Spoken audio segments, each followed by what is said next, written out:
प्रदर्शनी की गतिविधि चले तो बॉम्बे आर्ट सोसाइटी हमेशा सहकार देगी।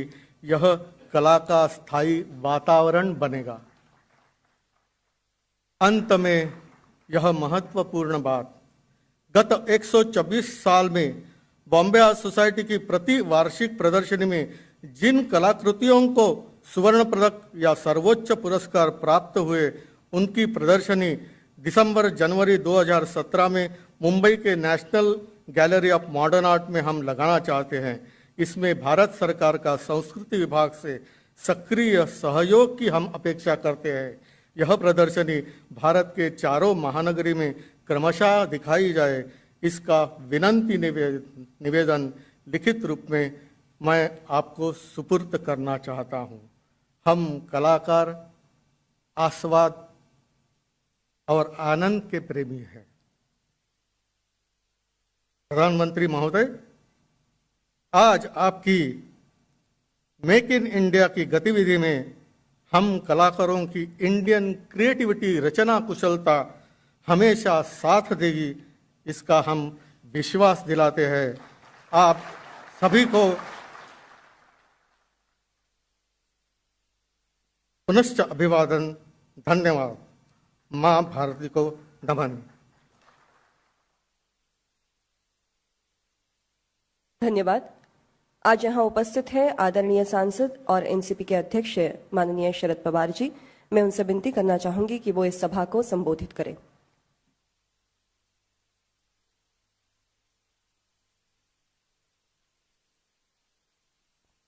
देशाचे प्रधानमंत्री नरेंद्र मोदी जी, व्यासपीठावर उपस्थित असलेले, आवाज ऐकू येतोय का? राज्याचे राज्यपाल, राज्याचे मुख्यमंत्री, राज्याचे शिक्षण मंत्री, गृहनिर्माण मंत्री आणि कलेच्या क्षेत्रामध्ये आस्था असलेले आपण कलाप्रेमी आणि कलाकार आपल्या सगळ्यांच्यामध्ये, सगळ्यांच्या वतीनं देशाच्या प्रधानमंत्र्यांचं स्वागत करण्याचा आनंद मला मनापासून होतोय। मुंबई शहर कला के क्षेत्र में काम करने वाले लोगों का एक खजाना है। यहाँ स्थानिक कलाकार है, देश के अलग अलग हिस्से से लोग यहाँ आते हैं अपनी कला का दर्शन देने के लिए, कुछ न कुछ यहाँ योगदान देते हैं। और ऐसे कलावंतों के लिए यहाँ ज़्यादा सुविधा की आवश्यकता है। आज फोर्ट एरिया में कुछ न कुछ सुविधा का प्रबंध हुआ है। अच्छा कला दालन वहाँ ही हो गया। हम लोगों ने मिलकर नेहरू सेंटर में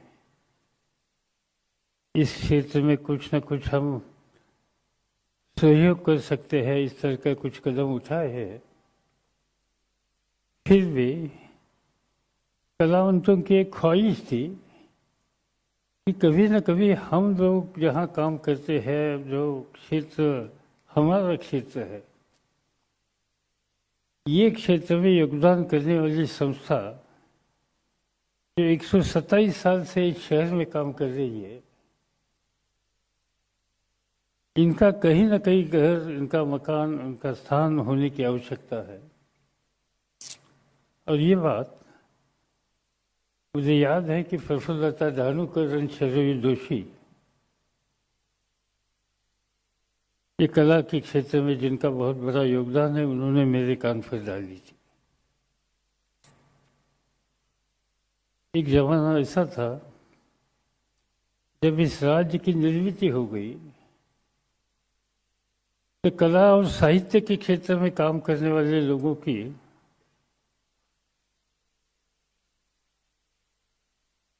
एक निवास की व्यवस्था तय करने का काम महाराष्ट्र के पहले मुख्यमंत्री यशवंतराव चव्हाण, उनके बाद वसंतराव नाईक, उन्होंने कलानगर नाम का एक क्षेत्र विकसित करके और कला का साहित्यिक उनको जमीन देकर बम्बई शहर का एक बड़ा हिस्सा इस क्षेत्र में मजबूत करने के लिए उन्होंने ध्यान दिया था। मगर ये बात काम में आई कि रहने का बंदोबस्त हो गया, मगर जहाँ कला विकसित हो सकती है ऐसा एक क्षेत्र, ऐसा एक दालन इस शहर में इसकी आवश्यकता है। और इसलिए आज हम जहाँ इकट्ठे हुए, यहाँ इस तरह के अलग अलग संस्था का एक दालन तैयार करने के लिए महाराष्ट्र सरकार ने उस समय डिसीजन ले लिया, चाहे रंग शारदा हो, चाहे बॉम्बे आर्ट सोसाइटी हो, भारत सरकार की जो अपंग लड़के लड़कियां हैं उनके जीवन में एक विश्वास देने के लिए काम करने वाली संस्था हो, तो ऐसी कई संस्था को यहाँ जगह देकर खड़ा करने का काम महाराष्ट्र सरकार ने किया है। और इससे ही आज हम यहाँ इकट्ठा हुए एक अच्छी संस्था कि जो 127 सालों से काम करते हैं, उनका खुद का मकान, निवास स्थान आज यहाँ बन गया है। यहाँ जो प्रदर्शनी की आप में से कई साथियों ने देखी होगी कि रविंद्रनाथ टैगोर से वासुदेवराव कामत तक जिन लोगों ने इस क्षेत्र में योगदान दिए, उनकी पेंटिंग्स, उनकी कलाकृति आज यहाँ दिखाई है। इसका एक परमानेंट एग्जीबिशन करने की आवश्यकता है। महाराष्ट्र एक भाग्यशाली स्टेट है। यहाँ कई ऐसे कलाकार पैदा हुए कि जिन्होंने कला के क्षेत्र में बहुत बड़ा योगदान दिया और बड़ा नाम किया। इन सभी कलाकारों की जो कलाकृति है आज यहाँ आप देख सकते हैं।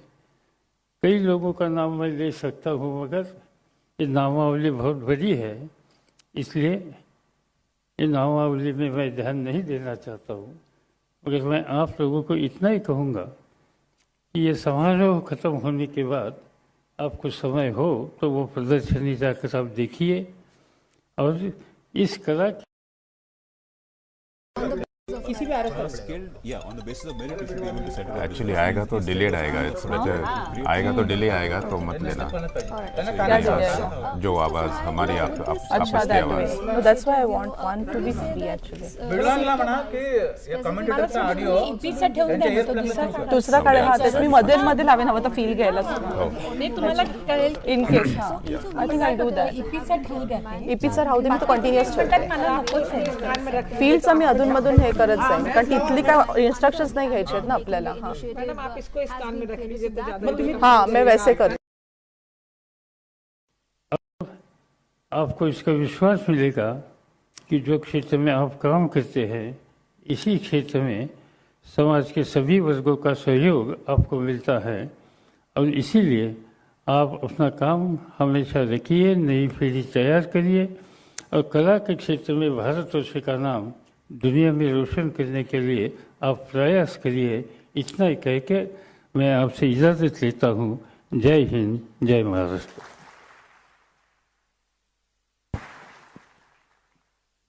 धन्यवाद। इसके पश्चात महाराष्ट्र राज्य के मुख्यमंत्री श्री देवेंद्र जी फडणवीस जी से विनती करूंगी कि वो हमें मार्गदर्शन करें।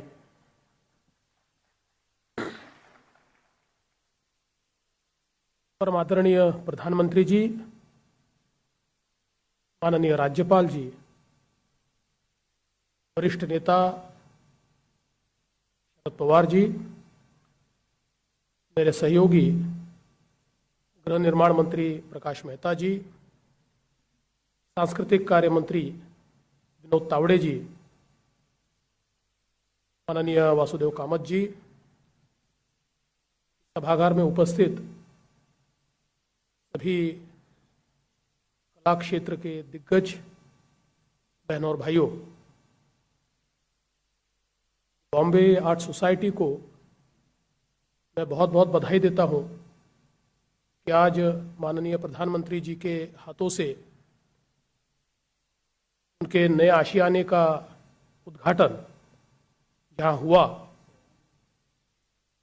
और मैं ऐसा मानता हूं कि मुंबई, जिसे लोग केवल आर्थिक राजधानी के रूप में देखते हैं, भारत की केवल आर्थिक राजधानी नहीं है, ये भारत की कला, साहित्य, थिएटर, सिनेमा, ऐसे सारे क्षेत्रों की राजधानी है। और इसलिए देश की इस राजधानी में, इस क्षेत्र की राजधानी में एक नया रत्न आज यहाँ सम्मिलित हुआ है। ये हम सभी के लिए बहुत ही हर्ष की बात है। 1857 में जेजे स्कूल की स्थापना के साथ मुंबई ने इस क्षेत्र में एक बड़ा दमदार कदम रखा और उसके बाद लगातार साहित्य के, कला के क्षेत्र में कार्य करने वाले जो लोग थे, उनको मुंबई ने हमेशा आदर का स्थान दिया। और मैं माननीय पवार जी का भी बहुत बहुत आभार व्यक्त करता हूं और अभिनंदन भी करता हूं कि उस समय बड़ी दूरदृष्टि दिखाते हुए उन्होंने ये जगह सोसाइटी को दी और उसी कारण से आज इतना अच्छा संकुल हम यहां पर देख पा रहे हैं। कामत जी ने राज्य सरकार से अपेक्षा व्यक्त की है कि ललित कला अकादमी की शाखा राज्य में शुरू हो, तो मैं उनको आश्वस्त करना चाहता हूं कि निश्चित रूप से राज्य सरकार उसके लिए जगह देगी और हम उसको यहाँ शुरू करने के लिए पूर्ण रूप से प्रयास करेंगे।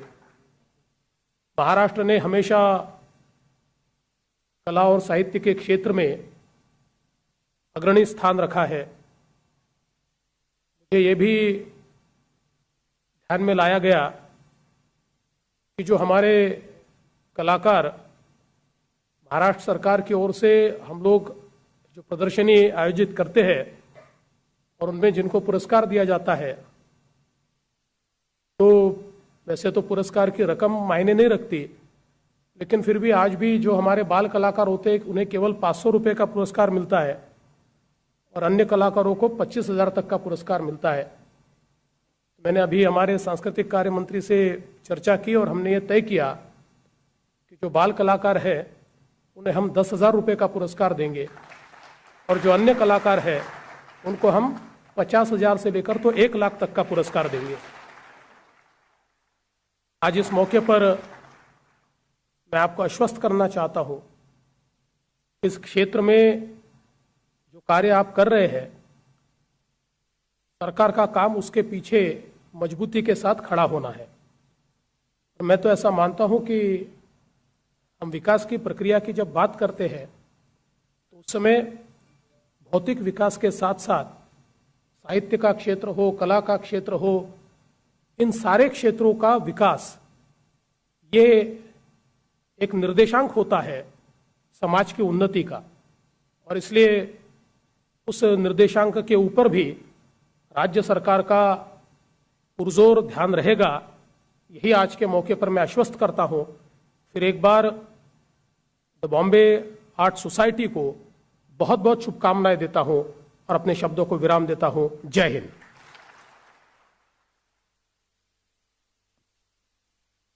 धन्यवाद। आपकी प्रोत्साहना के लिए आभारी है। मैं आदरणीय प्रधानमंत्री श्री नरेंद्र जी मोदी को महोदय से विनती करना चाहूंगी कि वो आज के अवसर पर 2 पुस्तिकाओं का विमोचन करें। एक है the Bombay art society a history and voyage और दूसरी है मास्टर्स ऑफ इंडियन आर्ट मैं प्रधानमंत्री महोदय से अनुरोध करती हूं कि अपने शुभ हाथों इन 2 ग्रंथों का आप प्रकाशन करें।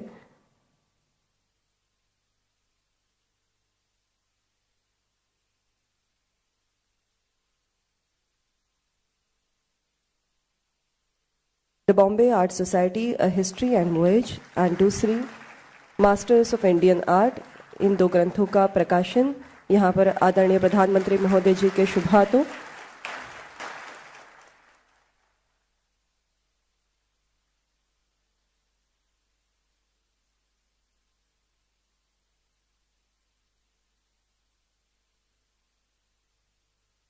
तत्पश्चात वासुदेव कामत जी से निवेदन करूंगी कि वो भारत माता की प्रतिमा जो उन्होंने खुद चितारी है, प्रधानमंत्री माननीय नरेंद्र मोदी जी को समर्पित करें। भारतीय शैली द्वारा साकार हुई ये भारत माता की छवि हम सबको प्रेरणा देती रहेंगी। माननीय प्रधानमंत्री महोदय से विनती करती हूं कि वो इसे स्वीकार करें। इसके चित्रकार है स्वयं वासुदेव जी कामत।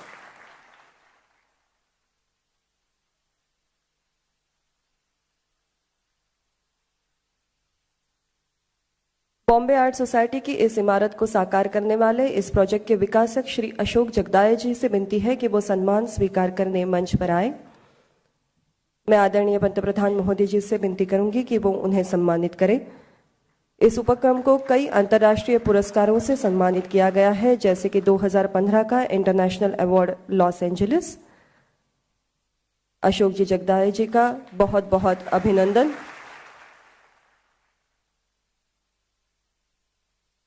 धन्यवाद। जिनकी उपस्थिति से आज कला जगत जगमगा उठा है, ऐसे भारत के कला प्रेमी, साहित्य प्रेमी प्रधानमंत्री आदरणीय नरेंद्र मोदी जी से विनती करूंगी कि वो आज इस अवसर पर हमें मार्गदर्शन करें।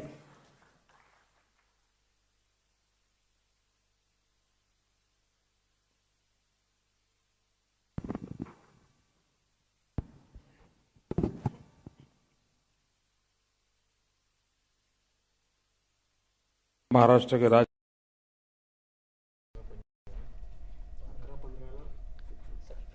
विद्यासागर राव, यहाँ के युवा मुख्यमंत्री श्रीमान देवेंद्र जी, या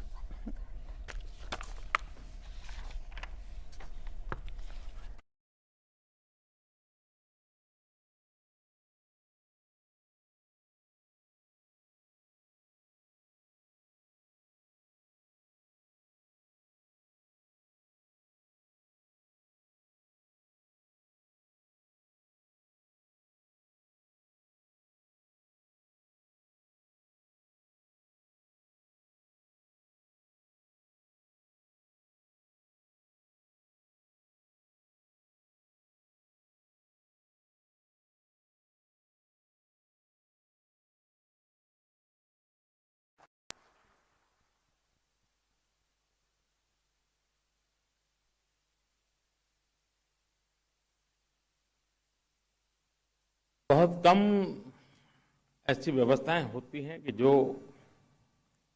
3 शताब्दियों को प्रभावित करती हो।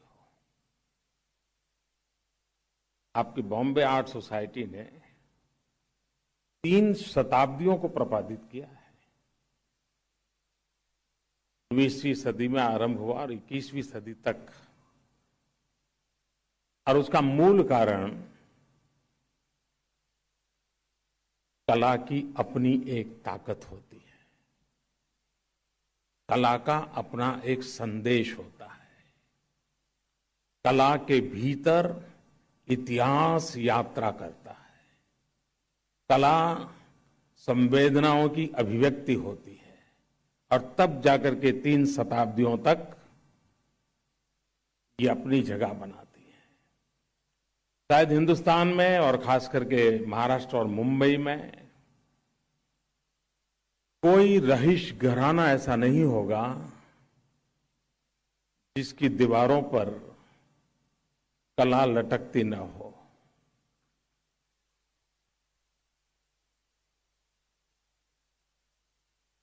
कोई रहीश घराना नहीं होगा। लेकिन ये दुर्दैव देखिए कि जहां कला का गर्भास्थान होता है उसे जगह पाने में 125 साल बीत गए।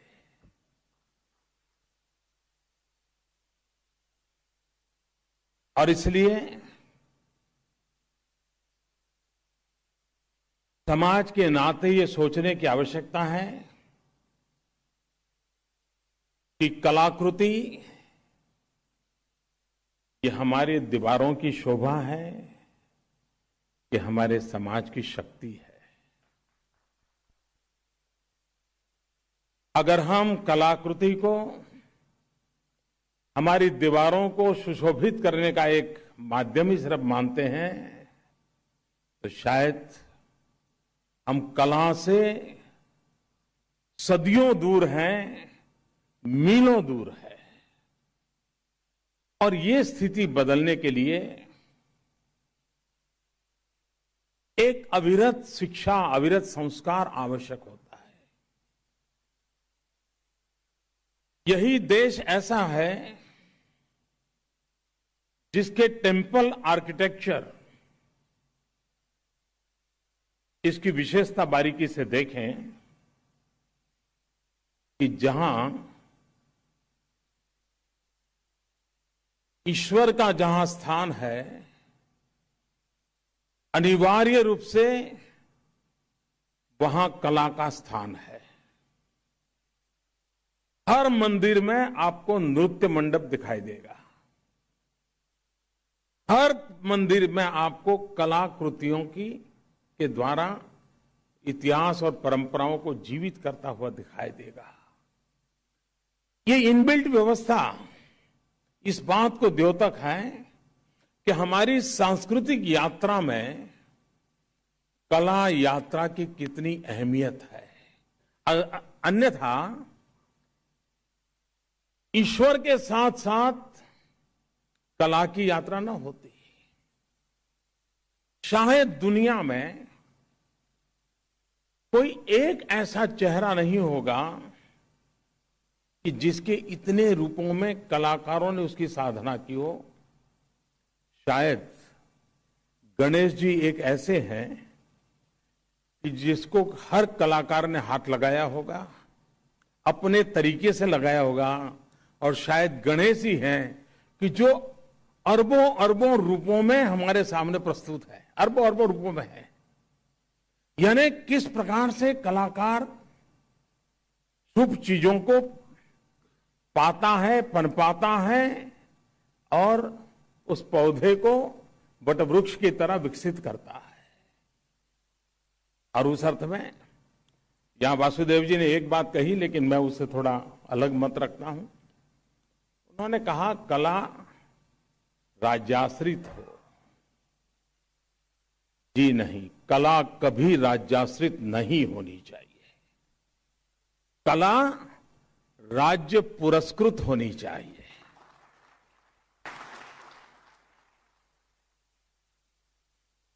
कला को न कोई दायरा होना चाहिए, कला को न कोई बंधन होने चाहिए। और राज्य की जिम्मेवारी है कि कला को पुरस्कृत करे। और मैं शरद जी को अभिनंदन करता हूं कि जमीन देने का फैसला किया उन्होंने जब वो मुख्यमंत्री थे। कला राज्य पुरस्कृत होनी चाहिए और कला समाज की शक्ति का हिस्सा होनी चाहिए।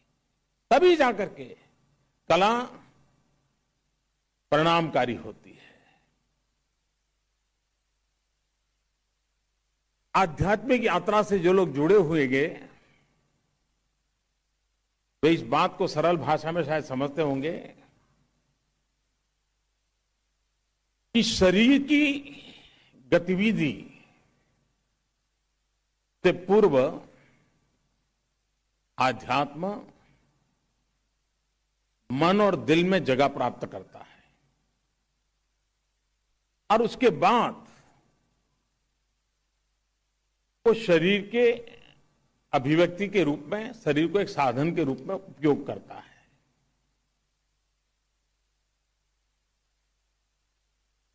शरीर अध्यात्म के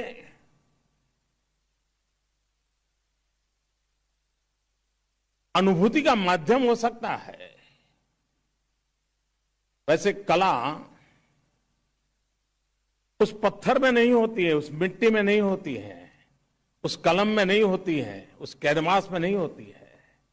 कला उस कलाकार के दिल और दिमाग में पहले अध्यात्म की तरह जन्म लेती है। जब एक कलाकार पत्थर तराशता है तो हमें लगता है वो पत्थर तराशता है, हम पूछते हैं कि तुम पत्थर तराशते हो कि नहीं, कहता है मैं तो मूर्ति तराश रहा हूं। देखने में इतना बड़ा फर्क होता है। हमारे लिए वो पत्थर होता है, कलाकार कहता है मैं मूर्ति तराशता हूं, हम कहते हैं तुम पत्थर तराशते हो क्या। ये हमारी सामाजिक जो सोच है उसको हमें बदलाव लाना पड़ेगा और तब जाकर के कला जीवन का महात्म्य बढ़ेगा। हमारे यहां बच्चों को रटे रटाए कविताएं, ट्विंकल ट्विंकल लिटिल स्टार, आप किसी भी घर में जाओ तो छोटा बच्चा होकर ले आएगी मम्मी अच्छा बेटे गीत गाओ, और वो ट्विंकल ट्विंकल लिटिल स्टार करता रहेगा। बहुत कम घर हैं जहां मां कहे कि बेटे तुमने कल पेंटिंग बताया था, देखो अंकल आए दिखाओ जरा। ये बहुत कम है। ये बदलाव जरूरी है। उस बालक के अंतर्मन की विकास यात्रा का आधार रटे रटाए शब्दों में नहीं है, उसके भीतर से निकली हुई चीजों से, उसने जो ऊपर नीचे कागज पे पेंटिंग किया है उसमें है। और इसलिए व्यक्ति विकास के अधिष्ठान के रूप में कला एक बहुत बड़ा अहम, यानी संपूर्ण व्यक्तित्व का विकास करने में कला बहुत अनिवार्य होती है। आज टेक्नोलॉजी का युग है, सारी शिक्षा इंजीनियरिंग और टेक्नोलॉजी पर प्रभावित हो रही है, जीवन भी अधिकतम टेक्नोलॉजी से जुड़ा हुआ है। लेकिन हमें यह सजग रूप से प्रयास करना चाहिए कि हम आने वाली पीढ़ियों को इंसान कैसे बना रखे। डर लगता है कभी रोबोट तो नहीं हो जाएगा, इस स्विच को दबाए तो एक काम होगा, इस स्विच को ये दबाएगा तो एक काम हो जाएगा। और इसलिए उसके भीतर के इंसान को जीवित रखना है तो कला ही एक माध्यम है जो उसके जीवन को जीवित रख सकती है, उसके भीतर के इंसान को जीवित रख सकती है। और उस अर्थ में, और जब हम आर्ट कहते हैं ना, ART, ए मीन्स है एजलेस, आर है race, reason, religion less, T है टाइमलेस।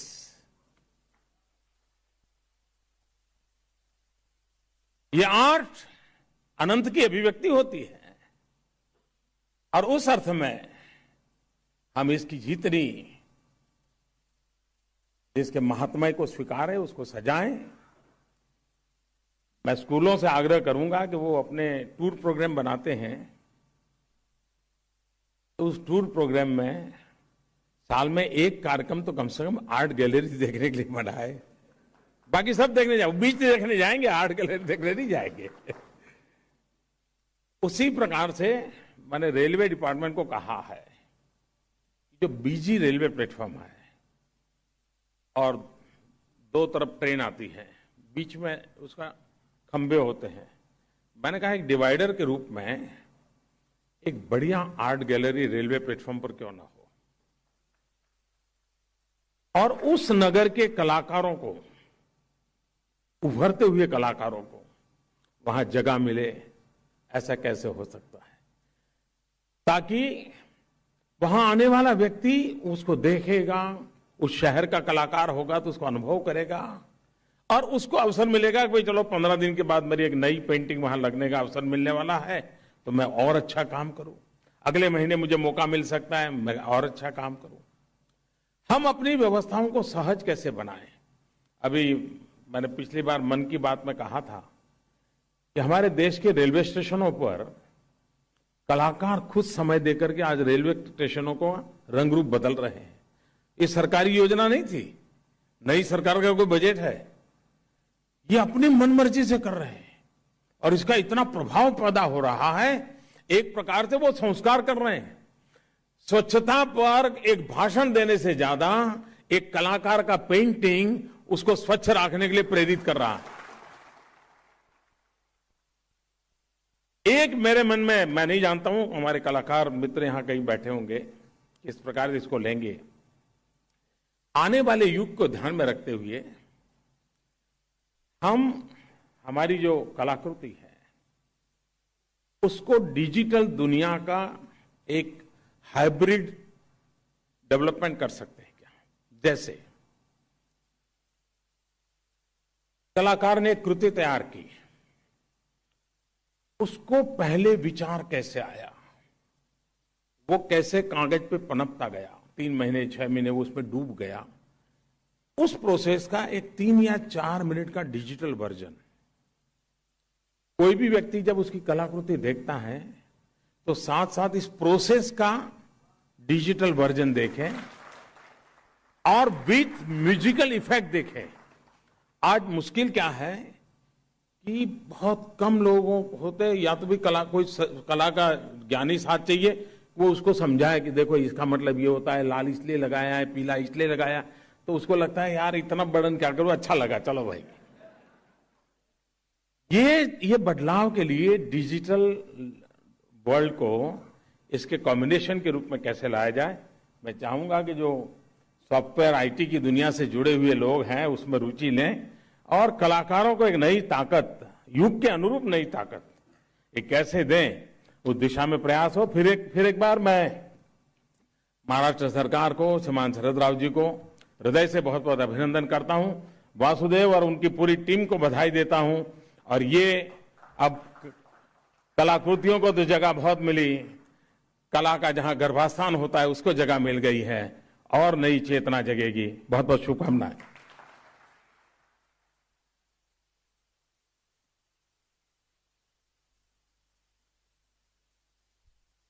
धन्यवाद।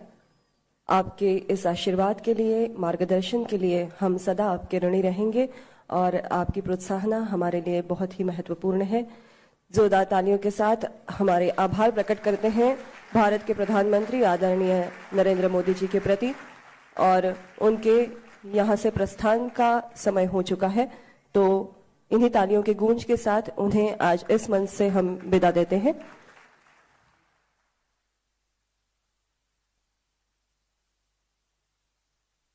सभी मान्यवर अतिथिगणों का भी बहुत आभार।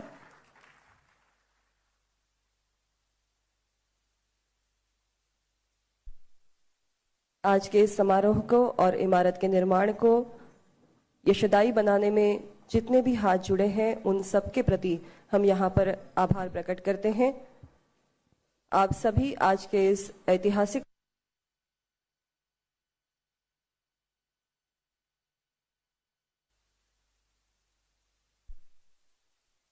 समारोह को